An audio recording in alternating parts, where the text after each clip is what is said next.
you look for companies that have something unique. Like an example would be Toys R Us when I first found that. You know, they only had 7 or 8 stores. You said to yourself, this concept could have 200 or 300 stores. Now, by nature, some of those companies might be very boring. Well, yeah, that's terrific. That's great. Companies that are boring are wonderful for me. I've done well with companies like Dunkin' Donuts.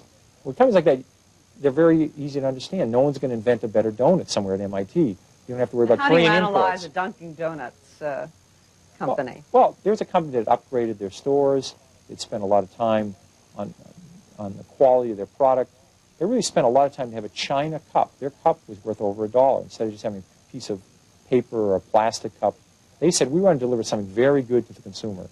They really worked on the quality of their coffee. You know, every 15 minutes they'd throw it away, and they'd cook it within 3 degrees of the right temperature. They really cared about all that. Did you find that in an annual report? No, you had to go visit them and talk to them. Well, you could find it out. You'd say, this is something that really makes sense.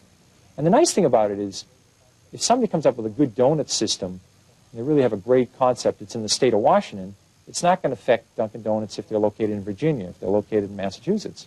Now, how did you stumble on legs? This is a product my wife said worked very good. And at that point in time, I did a little bit of research, and I found out the average woman goes to the supermarket about twice a week. And all the hosiery being sold in the supermarkets was just junk. So here's a company that made a good product, put it into the supermarkets, put it into the drugstores, made it readily available. It was an incredible success. It was the most successful product of the 1970s after Pampers. But Pampers was part of a very big company called Procter & Gamble. This is part of a relatively small company called Hanes. So the stock was a huge success. It was eventually bought out by Consolidated Foods, a company who's now called Sara Lee. If it wasn't bought out, I think it would have been a 100-bagger instead of just a 10-bagger. It was a big success. At what point do you decide in a company to cut your losses?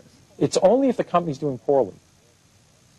If you bought a company because you thought this new product was going to work, or the aluminum industry was turning around and you know something about the aluminum industry, if all of a sudden the product isn't working or the industry's getting worse, if you're wrong in the fundamentals, then you sell.